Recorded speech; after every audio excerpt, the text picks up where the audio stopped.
again, my roommates are sleeping, so I don't want to be like really loud. I should turn down the volume.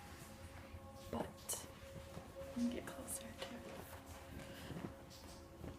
I want to share my DMT experience, or my Changa experience I had a few nights ago, and I wrote it all in my journal, and I wish I could recall it all from the top of my head, but it's better in here with the details, so I'm just gonna tell you a story, I guess. I'm just gonna read it, and I haven't reread it since, so I don't know what's gonna be said.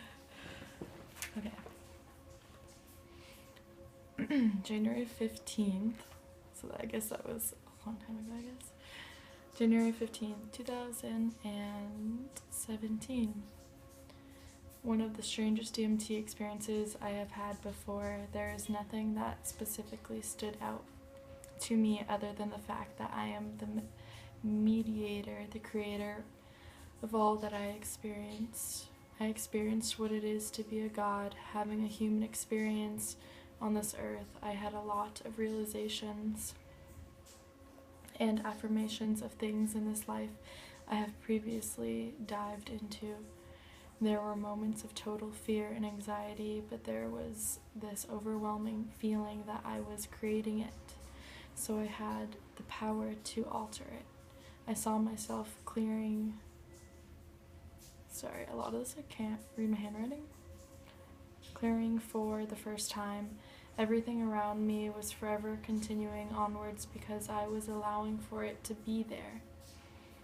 I explored aspects of myself that I have previously shut down, and with that I was able to work with conditioned emotions and thought processes.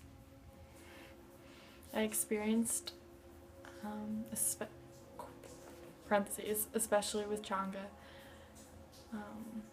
Wait, I'm sorry, I just lost my place. Okay, I saw that everything I experienced, especially with Changa, was in my mind, in my own will of creation, manifestation, my own reality. Being high versus not being high had no difference. At one point I looked out the window with the sun going down and continued to see my favorite tree look as if it had little Christmas lights on it. I said out loud, "It's still Christ." Instead of saying, "It's still Christmas," I just said, "It's still Christ." That brought about everything I've ever perceived as negative, especially sexuality. I tried to understand the balance of sexual creative energy, but also the celibate, pious, traditional perception of it as well.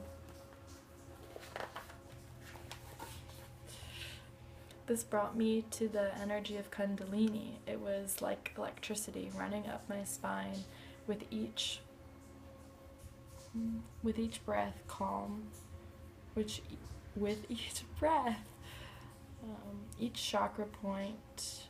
It was all very sensual, but with this, I tried not to get lost in desire. I chanted Ram and tried to be as present as possible. My body was reacting very strongly, and I fought with myself with what I needed to experience. I tried to remind myself that I am everything. I am God. God is everything where God is everything. Where it's still Christ. As long as I didn't get attached or lost in separateness. At one point I began to cry with deep sadness because I felt my virginity and innocence being ripped away from me. The kundalini energy was very intense and strong, and I wasn't sure if I was creating more delusion by allowing for it. I had to remember what this vessel was, how I loved and appreciated my vehicle, but I also remembered to not get lost or attached to it through love/adornment or hatred/disgust. It is just a thing, neither good nor bad. I smoked the entire bowl throughout the entire trip. There were no close-eyed visuals. It was all extremely hands-on, right before my very own eyes. I was learning how to fall in absolute love with exactly where I was At the whole scene, the whole drama, I knew that this was it. The cycle never ends, and must choose to move forward. I must choose to experience love. I could only step into my own power if I wanted to. Everything I experienced was a choice. I continue to say, I shall not fear. I'm done with fear. I choose love. It made me realize that we are the only ones who inhibit ourselves to experience and feel certain things. But no matter what we choose, we are always here. We are always a constant point of existence that will continue on for all of eternity. And then I drew like a little picture with the snake eating its tail, the cyclical thing. And then it said like, it's all the same with a swirl. And then be here now, it's still Christ, I choose love, it's all me. It's not a good drawing, but so that was my Changa experience. And I had, because I don't have a filter for Changa, I always use sage at the bottom now, and it's so amazing. It really, really contributes to the type of trip you'll take, which is very ancestral to me. But I had a pretty big bowl, and I always do this now throughout the entire trip, and I don't really remember. I just kept smoking and smoking and smoking it. It's like there was no difference between me breathing and smoking and lying, and like there's no difference between any of it. And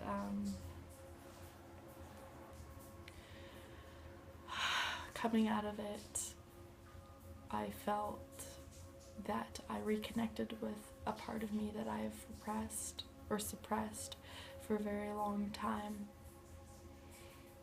And it was funny throughout the whole trip. There were periods where I would look at the clock, which is 10:10 right now, double digits, repeating numbers everywhere. I looked at the clock and it felt that I was going for hours, and I actually think it was a long trip. I think I went for like 15 to 20 minutes, but Changa, I'd have to say, is one of my favorite substances because it's very grounding, and you don't come out like more confused in a way. You come out feeling like rejuvenated, like you hit the restart button, but you're restarting with everything you already know. And it's like an affirmation kind of thing. And every time I do Changa, I feel mother. And when I thought, it's still Jesus, I just thought, I kept thinking of Mother Mary, and her energy was with me, and it was beautiful.